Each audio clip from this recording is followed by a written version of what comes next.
Hola amigos, bienvenidos a mi reseña de Solomon Kane, un juego por Mythic Games. Ya he jugado un par de partidas bastante largas después de pintar las miniaturas que se requerían para ellas. Y bueno, me lanzo a comentaros ya un poquito en profundidad este juego. He hecho un vídeo anterior de, bueno, no exactamente desembalado, más bien de muestra de componentes, porque es un juego súper masivo. Mythic Games trabaja a través de Kickstarter, de mecenazgo, y encarna todos los excesos de este modelo de negocio.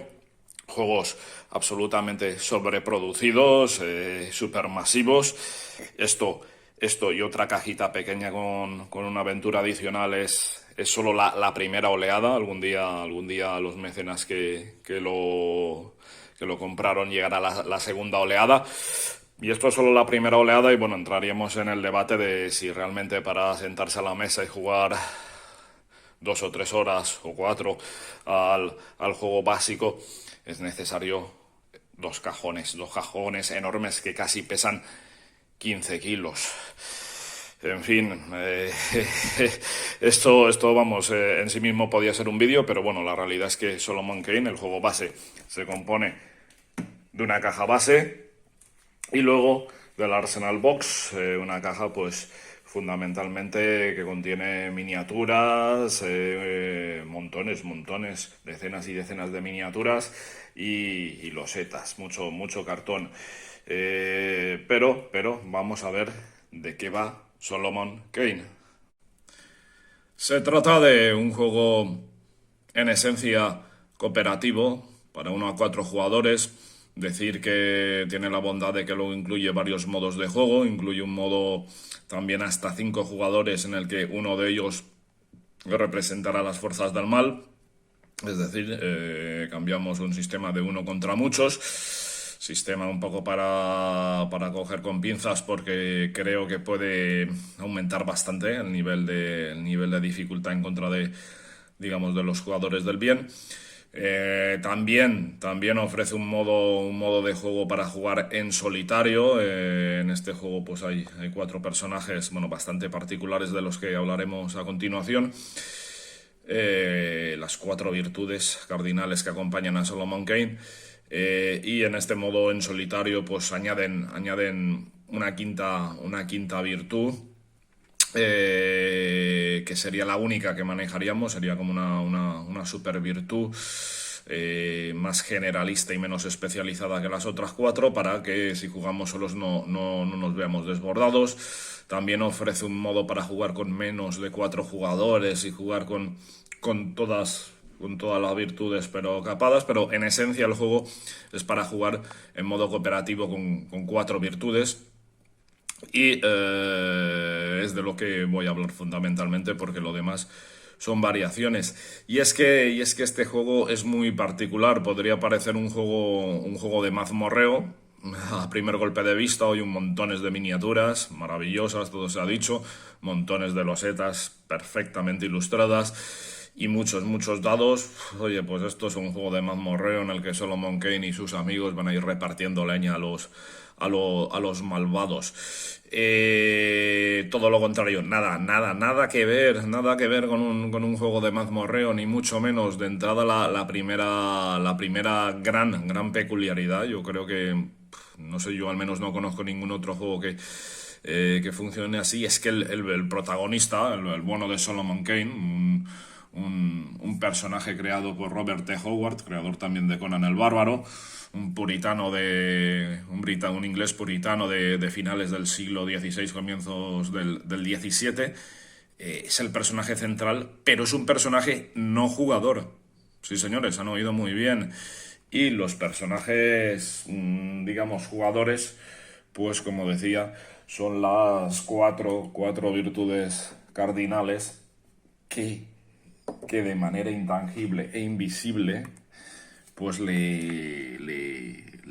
respaldan, ¿de acuerdo? Y él no sabe de ellas, puede sentir sus efectos, pero no conoce de ellas, y es el poder divino pues que trata de conducirle. De tal manera que cada cada partida o cada escenario de Solomon Kane, representados por uno de estos tomos, uno de estos tomos bestiales, va a emular uno de los relatos de Robert T. Howard, en el que tendremos a Solomon Kane en una serie de escenarios y las 4 virtudes que encarnamos los jugadores vendrán a influir en Solomon Kane para que realice de la forma más óptima posible las acciones que se esperan de él en esos escenarios. Y todo ello enmarcado en un juego absolutamente narrativo, muy narrativo. Atención, este producto está editado solo en inglés y en francés. Si no tenemos soltura con el idioma, mejor es saltárselo. Mecánicamente no es tan complejo, aunque hay mucho texto, muchas cartas con reglas, mucha cosa, pero es que la narrativa de este juego es brutal. No solo está en inglés o en francés, sino que además muchas partes narrativas, en concreto las que se corresponden a los diálogos, están escritas en inglés antiguo. Hasta he escuchado alguna queja de angloparlantes en cuanto a eso, que es un poco difícil de seguir. Este puede ser la primer barrera, la barrera principal para jugar a este juego en las Españas, porque es francamente difícil.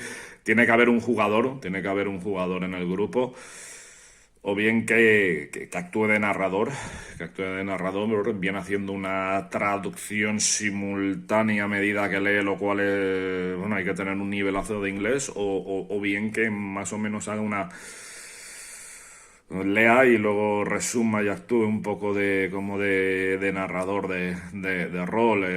La narración vale mucho la pena, cuenta cosas muy interesantes. Yo no he leído nada de Robert Howard, de Ray Cool y de cosas de Bárbaros sí, pero de Solomon Kane no lo conocía más allá de la película que existe. Y bueno, la narrativa es muy interesante, y es una pena no aprovecharla y no comprenderla en profundidad. O sea, que advertencia, mucho inglés, hay que controlarlo. Pero bueno, antes de adentrarnos un poquito más en el cómo se juega y lo que me ha parecido, vamos a ver un poquito más los componentes. Empezar hablando de las miniaturas, muy grandes protagonistas del juego. Deciros que trae una caja descomunal llena de miniaturas. Vienen muchas. Es especialmente atractivo este proyecto de coleccionismo y de pintado, sobre todo de pintado, porque prácticamente no hay miniaturas iguales. Hay algún modelo que se repite 4 veces, pero en general son todo miniaturas genuinas, muy detalladas, y yo creo que es el tope que he visto en un juego de tablero. Son una maravilla de detallado. No estoy seguro, pero creo que están ejecutadas por Dust Studio, lo cual es garantía. Más allá de las miniaturas, incluso tienen decoradas las bases, lo cual es un detalle. Si el estándar Skull Mini o Not, pues decir que les da de patadas. Comentar que tiene la particularidad de estar en una escala de 35 milímetros. Mola mucho porque el detalle es mayor, mola mucho pintarlas, es más fácil y los acabados son mejores. Es peor en cuanto que queramos combinar estas magníficas miniaturas con otros juegos que en general están en 28 o en 32 milímetros. Pero bueno, a priori, para jugar a Solomon Kane, una auténtica pasada. Hay una serie de miniaturas que tomarán parte en todos los escenarios, en la mayoría, pues por supuesto el puritano, Solomon Kane, pistola y rapier, es el arsenal que lleva siempre. Y luego están las miniaturas grandes. Hay más, os estoy mostrando solo las que tengo pintadas hasta ahora, las que hacía falta pintar para jugar a los 2 escenarios con los que recomiendan empezar. Y hay 4 miniaturas grandes, o como digo, hay más, que que lo bonito que tienen es que juegan siempre. Muchas veces nos encontramos con otros proyectos de mecenazgo con unas miniaturas fastuosas de jefe final que casi no aparecen, no tocan mesas. Estas siempre van a jugar. Y en esencia están el coraje,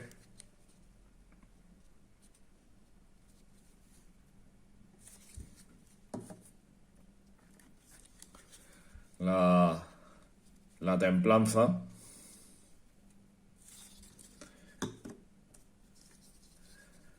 la prudencia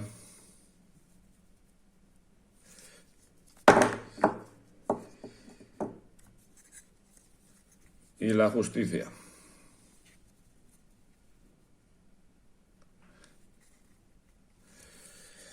Hay dos virtudes adicionales, como decía. Una es, no me acuerdo cómo se llama, el destino o algo así, no es el nombre correcto, pero que es con la que jugamos en modo solitario. Y luego estaría la oscuridad, que sería una antivirtud que llevaría al jugador malo cuando jugásemos en modo 5 jugadores. Como digo, también hay otras miniaturas grandotas muy interesantes, incluso jinetes, en fin, bueno. Adicionalmente, miniaturas que siempre van a jugar van a ser las sombras, la influencia maligna que va a haber pues, sobre el tablero, tratando de hacernos la vida imposible. Hay 6 de ellas, las miniaturas puede que más aburridas de todo el juego. Y luego por miniaturas muy curiosas. Ahí tenéis.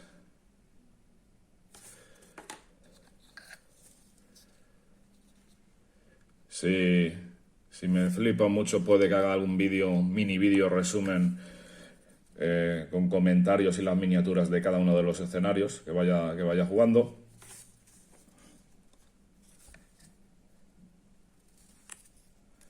Pues son soberbias, como veis. No son específicamente de miniaturas de espada y brujería, ni mucho menos en cuanto de escenas de combate. Hay de todo, damas en apuros, el tabernero, en fin, el campesino. Ahí lo tenéis. Y muchos espadachines que son una auténtica maravilla.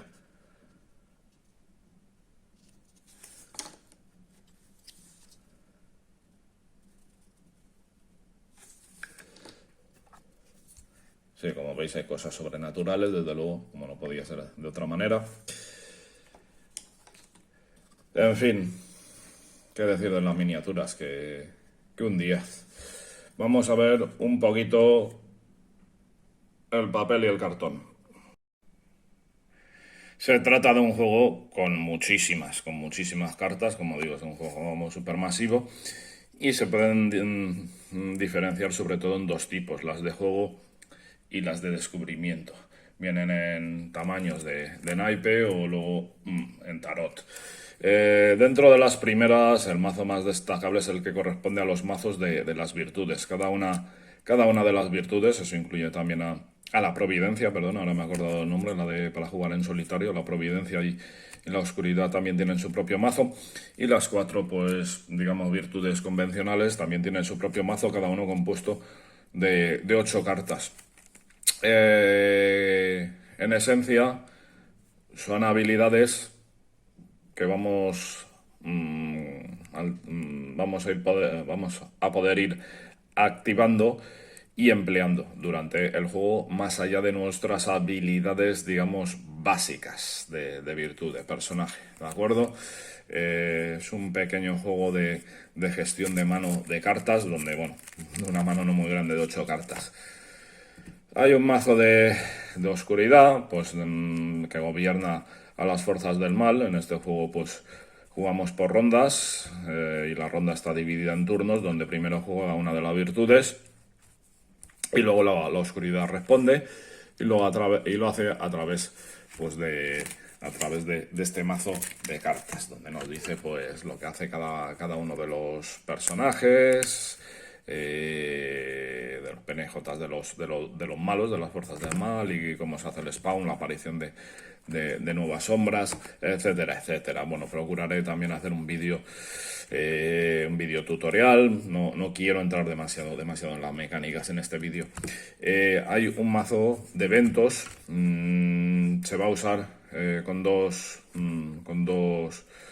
para dos cosas. La primera es para resolver acciones.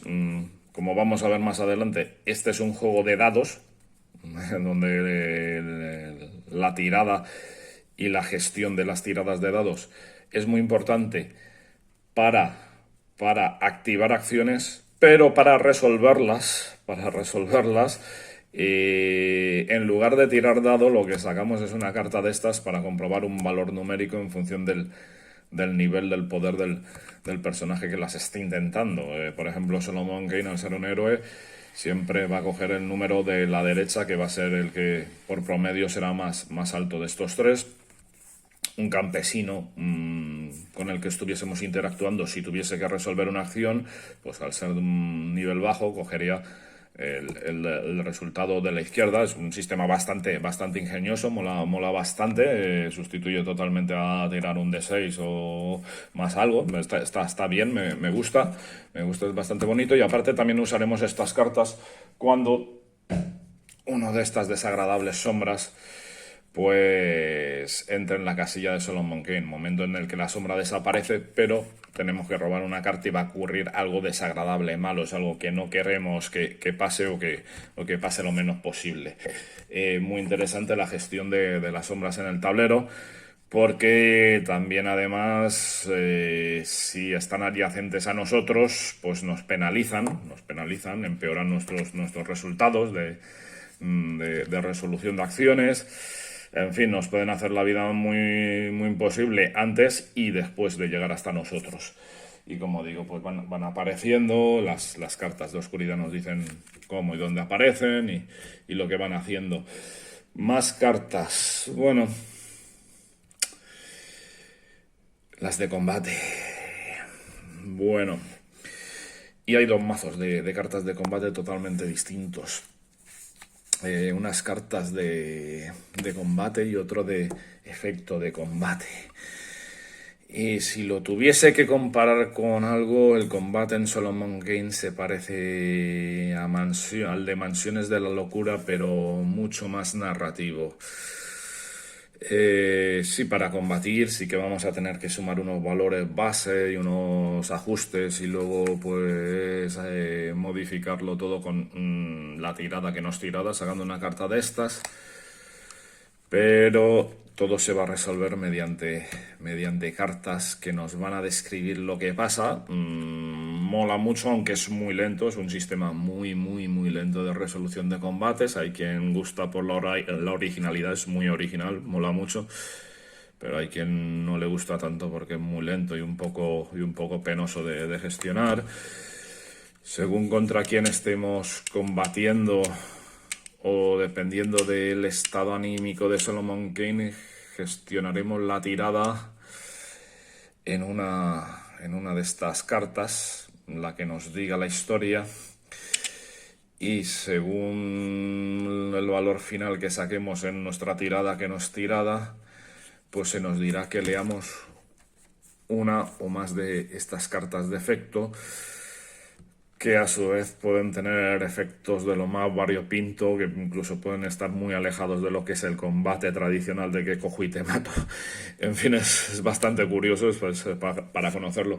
Luego, adicionalmente, pues tenemos una carta de Omen, que es algo que puede ocurrir durante el escenario, profecía, todavía no me lo he encontrado nunca. Y siete cartas de picado, de los 7 pecados cardinales, gula, ira, etcétera, etcétera, que pueden entrar en juego y nos perjudican. Pueden entrar en juego por cosas muy variadas. Hay unas cartitas de ayuda, resumen.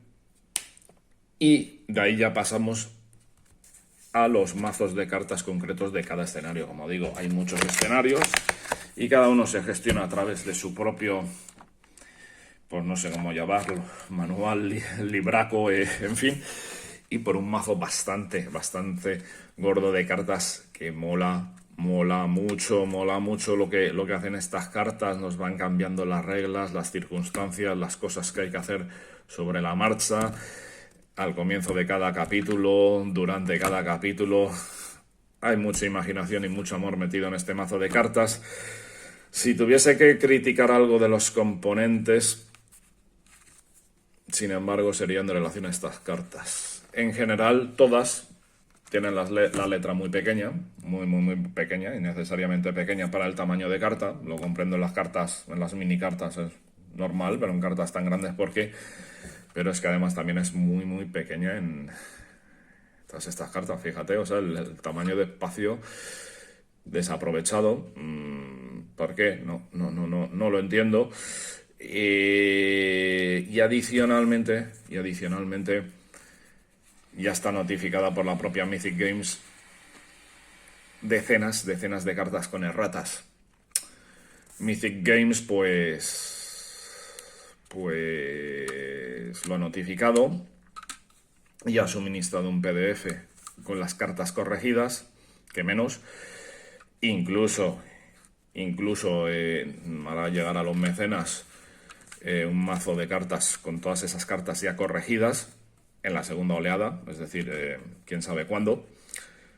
Bueno, hay propósito de enmienda, pero es que no debería tener que haber enmienda. O sea, en un proyecto así, que además llega con un retraso brutal, hombre, que haya alguna carta con errata, pero que haya decenas de cartas de estas con erratas. ¿Y yo qué hago ahora? ¿Me espero 2 años a que llegue la baraja de sustitución o me gasto un dinero en reprografía?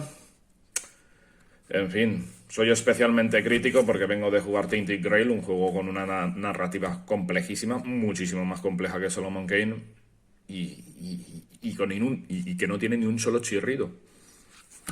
Ni en el original ni estando traducido. Entonces, ¿por qué? ¿No? ¿Por qué tiene que haber tantos errores? En fin, bueno, a tener en cuenta. Creo que es algo bastante habitual en Mythic Games y bueno, para tenerlo en cuenta. La construcción del mazo, como digo, mola mucho lo que hace, como lo hace, está muy guapo. Cada escenario tiene su mazo y ya veis, y bueno, ya veis, la caja tiene muchísimas cartas. Luego hay cartas para los otros modos de juego, muchísimos tokens de cartón, los de plástico, hay de plástico también, que piden a gritos ser lo primero en ser pintado, si no son muy feos. Y luego en el apartado cartón, losetas, muchas losetas. Este juego, la piedra angular de este juego es la temática y la inmersión, y la inmersión la consigue con las ilustraciones, con las miniaturas, con las losetas, todos de primerísima calidad, gorditas. Siempre comparo como top en cuanto a losetas Mansiones de la Locura, está a su nivel o incluso lo supera, es una auténtica maravilla. Y con todas estas losetas hay otro taco enorme más en la Arsenal Box. Pues vamos a construir las escenas de los distintos capítulos, de los distintos actos de cada una de las historias que vienen en Solomon Kane. En fin, una auténtica maravilla. Por supuesto, pues luego hay que entrar en los detalles de qué son las líneas blancas, mientras que podemos pasar por ellas, mientras que las rojas son impasables, y pequeñas cosas técnicas. Un detalle muy bueno que vienen codificadas para facilitarnos su búsqueda, su organización y la construcción del juego. Más cosas que tenemos. Guía de inicio rápido. Que es una mierda, no es una guía de nada, simplemente es un panfleto donde nos recomiendan con qué escenarios empezar a jugar Rattle of Bones. ¿Por qué Rattle of Bones es buena para comenzar? Porque no es un escenario especialmente complicado, es bastante lineal, y cada capítulo sucesivamente nos va a enseñar cada una de las distintas acciones que se pueden jugar y que se pueden resolver, a saber, mover, combatir, hablar y explorar, ¿vale? En el orden que plantea la narrativa. Luego te recomiendan jugar la mano derecha de la perdición, que de hecho es un escenario adicional que venía en otra cajita aparte. ¿Por qué? Porque aquí pues te demuestran cómo el juego pues se estructura en un árbol de decisiones. Según las decisiones o la resolución de cada uno de los capítulos, pues la historia va a tomar un derrotero u otro. bueno para la rejugabilidad y muy interesante para el juego. Y finalmente te recomiendan que sigas con Skulls in the Stars, Calaveras en las Estrellas. ¿Por qué? Porque ya es un escenario fuerte, grande, con más de un acto. Cada acto tiene 10 capítulos. En fin, para jugar muchas horas y con mucho árbol de decisiones, mucha alternancia de acciones a realizar. En fin, a este todavía no he jugado, se correspondería a este manual gordo. Y eso es la guía rápida, no es guía ni es nada. Yo lo uso a modo de carpeta para guardar estas fichas que vienen, que son fichas para guardar las partidas. Hay bastantes cosas que anotar si queremos guardar las partidas, las cartas, los dados, en fin. Se agradece, viene un cuaderno grande para hacer estas anotaciones. Y en cuanto al papel, pues continuar con el manual. Bueno, el manual es la otra pega que da este juego. No tiene ratas, aunque han hecho un manual con erratas corregidas. Más bien es un manual mejor hecho o más clarificado. Si te lo lees bien en profundidad varias veces, juegas, luego te lo vuelves a leer, aquí está explicado todo. Es un manual muy bonito, bastante largo. Pero está todo muy a mogollón y en un orden bastante peculiar. Cuesta mucho encontrar las cosas cuando consultas. Deja muchas lagunas. Como digo, explica las cosas en un orden muy extraño.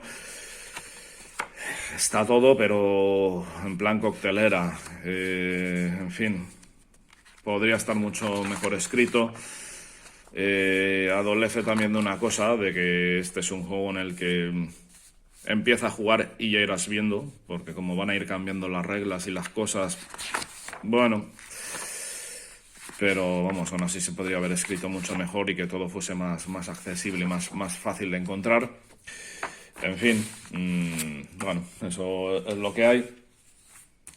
Y finalmente estarían los libros de misiones. Ya veis que hay mucha literatura aquí. Como digo, ya he empezado jugando estas dos. Son más delgaditas y son de un solo acto. A ver, las historias pueden tener un acto, la mayoría de ellos lo tienen, 2 o 3. Digamos que un acto sería un punto y aparte en la historia. ¿De acuerdo? Cada acto va a tener como 10 escenas. Como 10 capítulos. Y los capítulos pueden ser escenas o historias. Pero bueno, vamos a verlo ahora con un poquito más de detenimiento. Al comienzo de cada historia tienen el detalle de poner una página donde nos indican qué miniaturas y qué losetas vamos a necesitar. Muy bueno para saber lo que tenemos que ir pintando y muy bueno para tenerlo todo preparado a mano para que los lapsos sean menores en la preparación entre capítulo y capítulo, porque se producen muchos cambios de capítulo en una sesión de juego.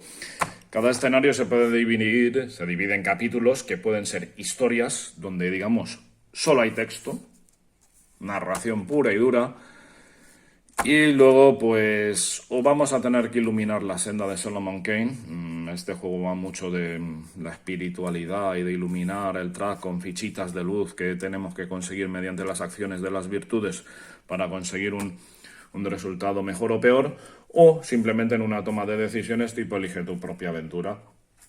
Según los resultados de las acciones que hayamos tomado o de nuestras decisiones, pues nos dirán ir a un sitio o ir a otro. ¿De acuerdo? Ese sitio puede ser una historia, como lo es en el 2A, por ejemplo, o en un momento dado podemos llegar a una escena. Las escenas ya son montar el tablero sobre la mesa. El manual nos va a describir cómo distribuir las losetas, cómo ir poniendo personajes en ellas, buenos, malos. Tanto en las historias, en las escenas, nos va a decir qué cartas de descubrimiento de desplegar, nos va a decir cuántas cartas de oscuridad poner sobre la mesa. Como os decía, eran las que dicen cómo funcionan los malos, pero también es el tiempo que tenemos. Cuando se acaban las cartas de oscuridad, se acaba el juego. Con ciertas acciones podremos quitar o añadir para alargar o acortar una escena. Nos van a describir qué personajes hay involucrados y sus palabras clave nos dirán cómo funcionan. Eso ya lo veremos más en un cómo se juega. ¿Cuáles son nuestros objetivos? ¿A por qué vamos? Cuidado, a veces esto lo descubrimos a lo largo de la misión con las cartas de descubrimiento. Todo es súper interesante, mola mucho. Y luego, finalmente, ¿qué ocurre? ¿Qué ocurre al final? ¿Qué ocurre al final de ese capítulo en función de cómo nos hayamos desempeñado, cuántas estrellas hayamos obtenido o si hemos matado a quien sea? En fin, es un universo, mola mucho, mola muchísimo. Al final del libro, los últimos capítulos se refieren a distintas victorias mayores, distintas victorias menores, distintas derrotas menores y distintas derrotas mayores, en las que podemos terminar según nuestro desempeño y nuestra efectividad. Puestos a jugar a Solomon Kane, en el manual de misión, en el primer capítulo, se nos indicará cómo poner una serie de marcadores en este track. Solomon Kane no puede morir, es el protagonista, pero puede resultar derrotado.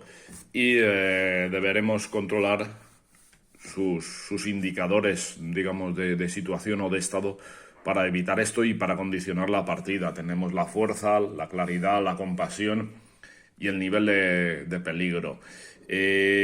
Perdemos sí o sí, de muerte súbita y ipso facto, si en algún momento la fuerza, la claridad o la compasión caen por debajo de 1.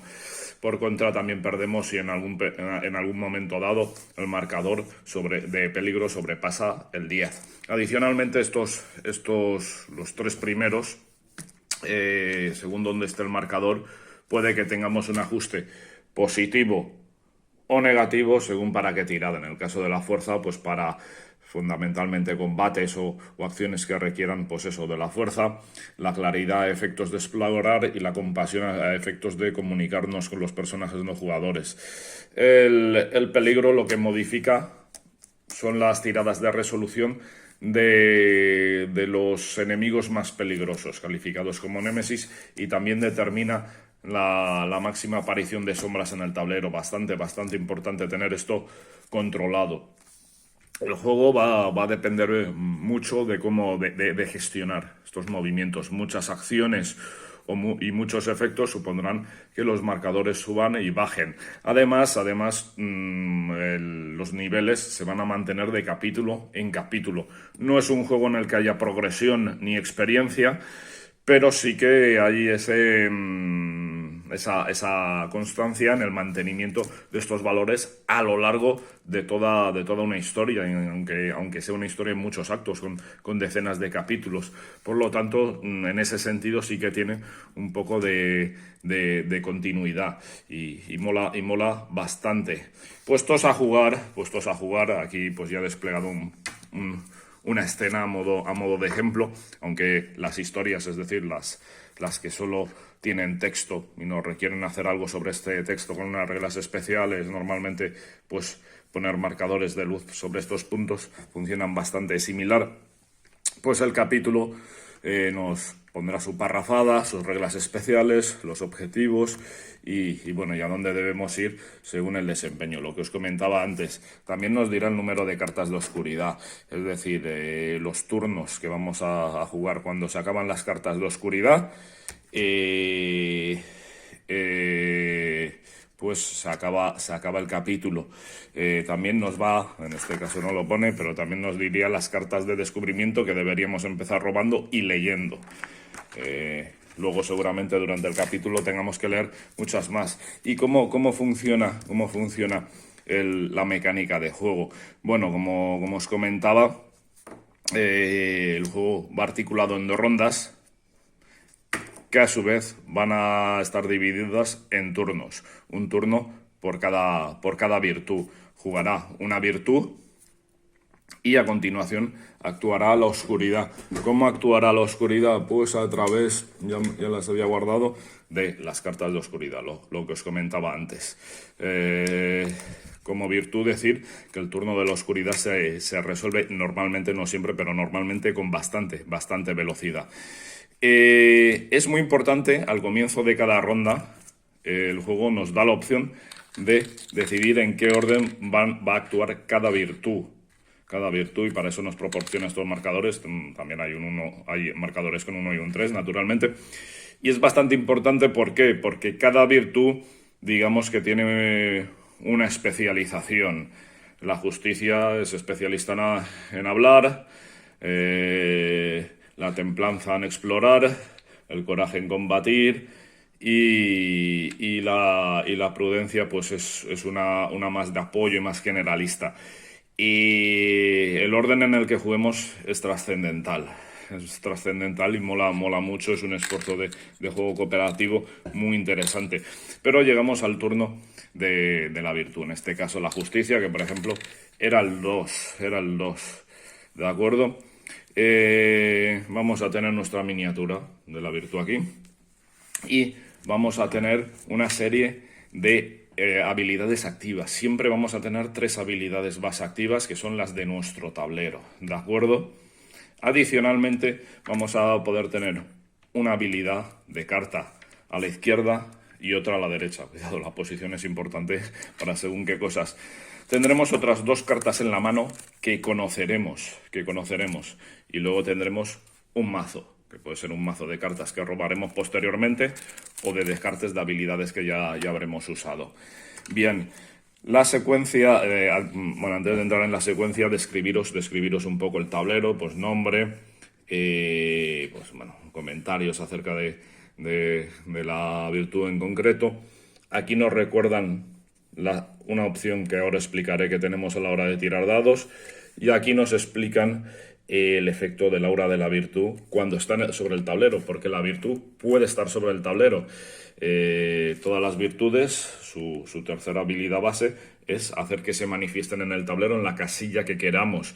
¿Para qué sirve esto? Bueno, para empezar, algunas de las habilidades de las virtudes son más potentes si esta está manifestada en el tablero. Adicionalmente, aquí nos recuerdan el efecto que tiene su aura actúa en su casilla y en las colindantes, ¿de acuerdo? En general, pues será para ayudarnos en la resolución de acciones. Y finalmente, las virtudes sirven para autocancelarse en contacto con una sombra. Por tanto, la colocación de las virtudes es algo muy estratégico. Las queremos colocar para en momentos muy concretos poder dopar la resolución de acciones del protagonista, y además para evitar que las sombras se nos echen encima. Cuando se nos acercan nos penalizan, y cuando se nos echan encima pues hay que robar una carta de evento, que suele ser mala sí o sí. Por tanto hay que saber gestionarlo. Muy interesante el que esté tapado el efecto cuando tenemos la virtud en el tablero, y al ponerla en el tablero pues se descubre. Este juego, las calidades son magníficas. Aquí en estos puntos podemos ir acumulando luz para que nuestra habilidad central sea más potente o sea más efectiva, porque realmente depende de la luz que tengamos acumulada. Y finalmente aquí tenemos 4 casilleros, 2 para dados donados y 2 para dados reservados. ¿Y de qué va esto? Pues os lo voy a explicar, y aquí llegamos al núcleo duro de la mecánica de juego. Cuando al comienzo de cada turno de virtud vamos a coger 3 de estos dados personalizados del juego.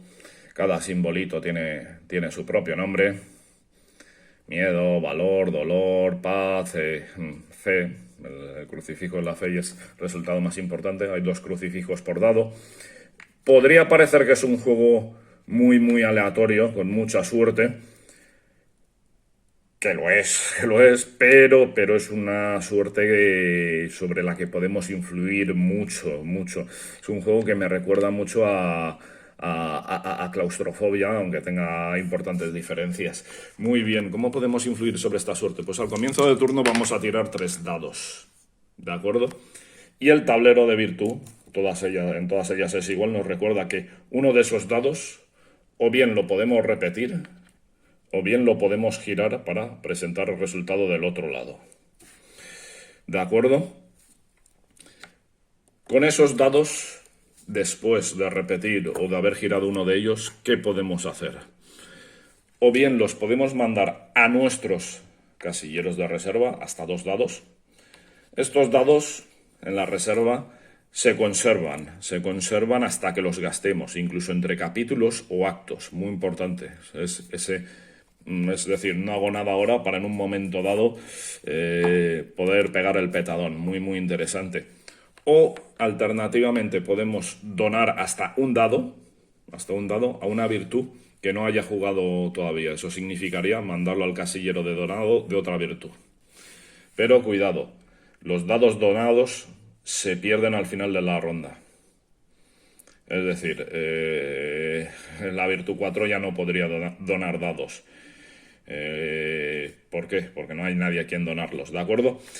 Por eso en un momento dado nos podemos tirar 3 dados, pero vernos hasta con 2 dados en la reserva y hasta 2 dados que nos han donado de antes y hacer algo muy espectacular, ¿de acuerdo? Finalmente esos dados los podemos gastar, que se basan lo más normal en nuestras propias habilidades, ya sean las 3 base o la de la izquierda o la de la derecha de carta. Y bueno, es tan simple como rellenar los valores que necesitemos. Cuidado, algunos de los requisitos de las habilidades no se corresponden a poner dados, sino a ajustar el track. Y bueno, suelen ser decisiones bastante importantes. Decir que las 3 habilidades base normalmente, bueno, son eso, habilidades base, mientras que las de los laterales suelen ser habilidades o especialmente baratas o especialmente caras porque son muy potentes. Todas ellas muy tematizadas. Por supuesto, cada virtud tiene su propia baraja muy interesante. El juego también va a depender de cómo gestionamos esa baraja y no solo los dados. Importante a tener en cuenta, el signo de crucifijo podemos usar hasta uno de ellos en cada carta como comodín. Es decir, tengo el corazón relleno, pero no tengo el corazón vacío. Pues pongo un crucifijo. Con lo cual es otra manera, aparte de esto, de modificar la suerte y hacer lo que queremos con lo que hemos tirado y con lo que tenemos donado y reservado. Una vez que ya hemos comprado las acciones o hemos activado las acciones que teníamos en juego, normalmente, como veis, lo podemos hacer con 1 o tal vez como mucho con 2, cuando hay interrogaciones cualquier dado. Esto es la habilidad de manifestar la virtud en el tablero. Podríamos poner los 3 dados que nos diesen la gana. Es una cosa muy comodín. Si no sabemos qué hacer y queremos gastar los 3 dados, pues manifestamos la virtud. Es bueno. No puede haber 2 virtudes en una misma casilla, que conste. Y una vez que hemos accionado las habilidades en juegos, cuando las resolvemos en el orden que queramos. Bueno, a veces es tan simple como te dice, pues pon una luz. Una luz es una ficha que podemos colocar en uno de estos pozos. Colocarlo aquí en la habilidad principal pues va a servir pues para que nuestra habilidad de hablar sea más potente, tenga un valor base más alto. En el caso de que fuese movimiento, sería para el número de casillas que podemos mover. Si fuese combate, pues sería para el valor base del combate. Y si fuese para explorar, sería el valor base de explorar. Ya haremos un tutorial donde lo veremos todo con más cuidado.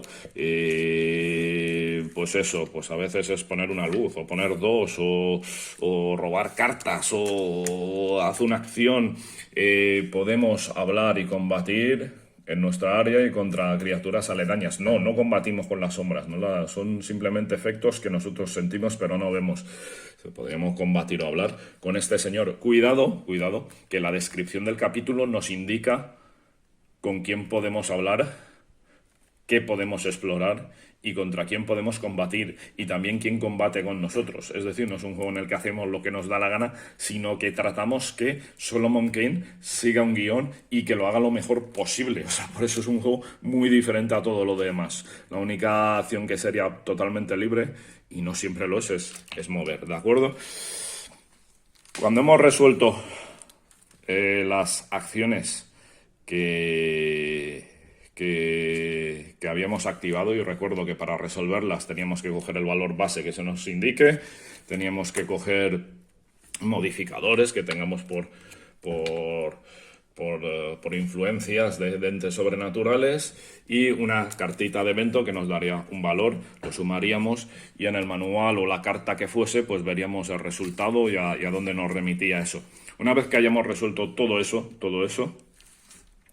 limpiamos el tablero de dados excepto los que no hayamos gastado de la reserva y mandamos al descarte las cartas de los laterales, las del centro evidentemente no se pueden tocar, mandamos al descarte las cartas de los laterales que hayamos usado, ¿vale? También podemos, si queremos, mandar al descarte cartas de los laterales que no hayamos usado. Oye, esta no me interesa ahora mismo, pues la descarto.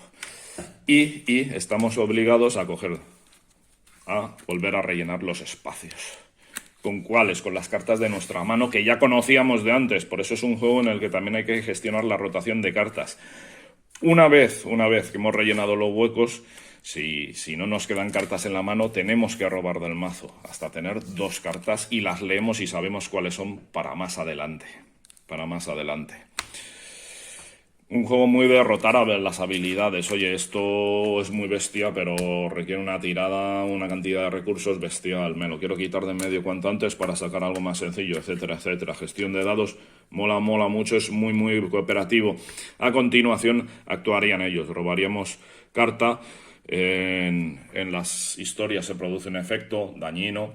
En las escenas pues nos describen cómo se mueve la gente. Ellos van a tener unas palabras clave que los describen y que también definen cómo actúan y cómo hacen. También se producirán apariciones de sombras en los puntos de aparición que nos indicasen la construcción del escenario. Y muy someramente, así es como funciona Solomon Kane. No es un juego para todo el mundo, pero es un juego que mola mucho. Primero, por los acabados impresionantes, ya lo habéis visto, un 10 de calidad, si no fuese por las erratas y por un manual que cojea mucho.